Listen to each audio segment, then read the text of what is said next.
Si on t'a déjà dit que tu étais quelqu'un d'ennuyeux, sache que c'était un compliment. Aujourd'hui, on va parler de l'ennui, et je définis l'ennui comme l'absence d'activité pendant une durée minimum de, disons, 5 minutes. Quand j'étais plus jeune, j'ai eu une enfance, disons, ennuyeuse. J'avais peu de jouets, j'avais peu ou pas d'amis, et je passais mon temps à m'inventer des histoires et des amis imaginaires. Pendant ces périodes d'ennui, je me suis souvenu de ce que je faisais. Je faisais des puzzles et je dessinais. Et récemment, j'ai essayé de me remettre au dessin. Et bien, à ma grande surprise, j'étais incapable de me concentrer sur une feuille de papier plus de 5 minutes. Vraiment, au bout de 5 minutes, j'ai arrêté de dessiner et je me disais, mais c'est chiant. Autant regarder une vidéo YouTube, c'est plus distrayant. Alors je me suis posé la question, qu'est-ce qui s'est passé? Je devrais être plus discipliné, plus patient, avoir une meilleure concentration à mon âge, plutôt que quand j'étais un enfant. Pourquoi est-ce que j'ai perdu en concentration et en capacité d'ennui? La réponse, elle est très simple et tu la sais déjà. Nous sommes noyés dans un océan de distractions. Aujourd'hui, l'ennui n'existe plus. Ce n'est même plus un mot qu'on peut prononcer parce qu'il n'existe plus. On a réussi à substituer à l'ennui de nouvelles formes de distraction. Et les distractions qui peuvent s'étendre sur ne serait-ce que quelques secondes, quelques minutes. Avant la distraction, on allait au spectacle, au théâtre. On sortait ou on rencontrait des amis. Mais c'était sur une longue période. Aujourd'hui, même un ennui de 10 secondes, il n'existe plus. Et là, tu vas me poser la question, qu'est-ce que ça fait? Pourquoi tu fais une vidéo sur l'ennui? C'est pas un sujet intéressant. Moi, ça m'intéresse pas l'ennui. J'ai cliqué parce que je m'ennuyais justement. Eh bien, je vais vous expliquer les bénéfices de l'ennui. Le premier bénéfice, c'est une réduction du stress. Quand tu vas sur YouTube, tu es confronté de manière violente à 1. De la suractivité, 2. Un surplus de variété, 3.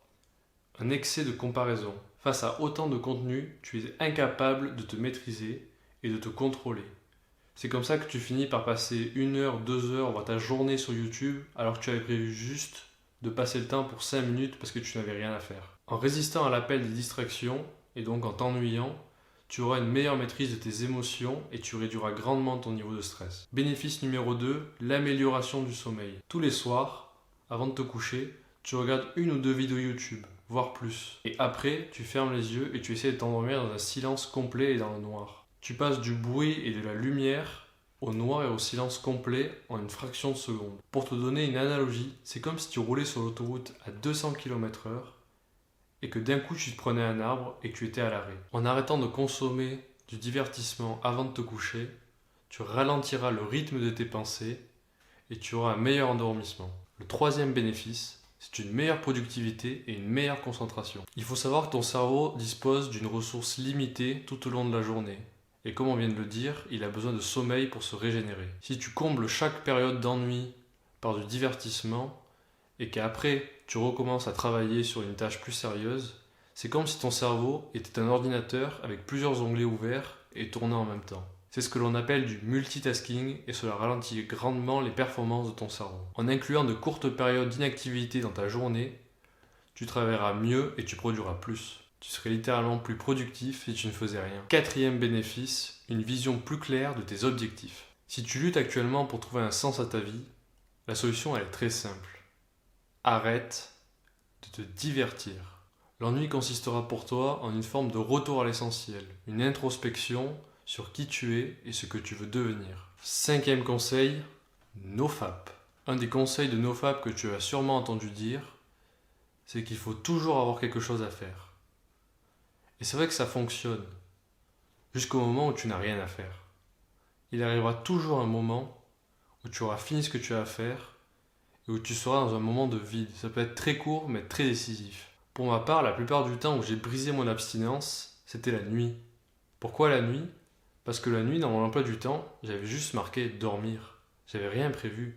Et lorsque j'arrivais pas à dormir, notamment à cause d'une envie de me masturber, je savais pas quoi faire. J'avais plus rien à lire, j'avais plus rien à faire. Et donc, je me masturbais. Je te conseille grandement de t'exercer à l'ennui pour devenir invincible en NoFap. Je vais te donner 5 méthodes pour embrasser l'ennui. Méthode numéro 1, commencer petit. Imagine que pour ton premier jour à la salle de sport, sans aucune préparation, tu essayes de soulever 100 kg. Eh bien avec l'ennui, c'est exactement pareil.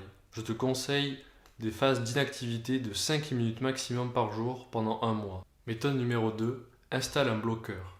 Lutter contre l'addiction aux écrans, c'est très difficile. Je le sais parce que moi-même, je lutte encore contre mon addiction à YouTube. Mais j'ai trouvé un bon bloqueur d'écran. Ça s'appelle LeechBlock. Alors je n'ai aucun partenariat avec LeechBlock bien évidemment, mais c'est le meilleur bloqueur que j'ai trouvé actuellement, et si l'interface peut paraître assez désuète, c'est un bloqueur très efficace et très simple d'accès.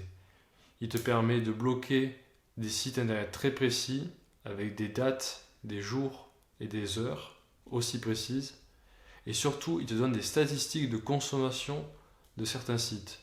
Si par exemple tu n'es pas sûr d'avoir une addiction à YouTube, ne bloque pas YouTube et consomme pendant une semaine avec LeechBlock.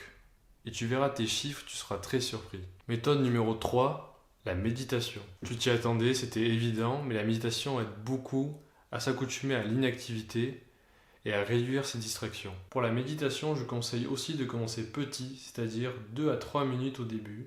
Il y a beaucoup d'applications sur le marché, je te laisse choisir celle que tu préfères. Méthode numéro 4, choisir des divertissements à faible stimuli. Ce que j'appelle divertissement à faible stimuli, c'est en réalité ce que tu faisais quand tu étais enfant.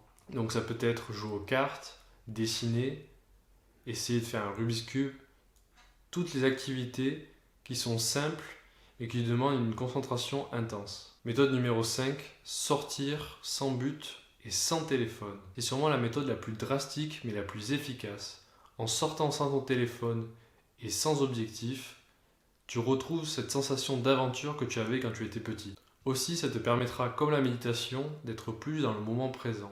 En appliquant ces 5 méthodes chaque jour pendant une semaine, tu ressentiras tous les bénéfices que j'ai énoncés. En conclusion, je ne recommande évidemment pas de ne rien faire. L'ennui doit servir de balance à ta productivité. Si tu t'es ennuyé devant cette vidéo mais que tu es toujours là, je te félicite, tu es sur le bon chemin.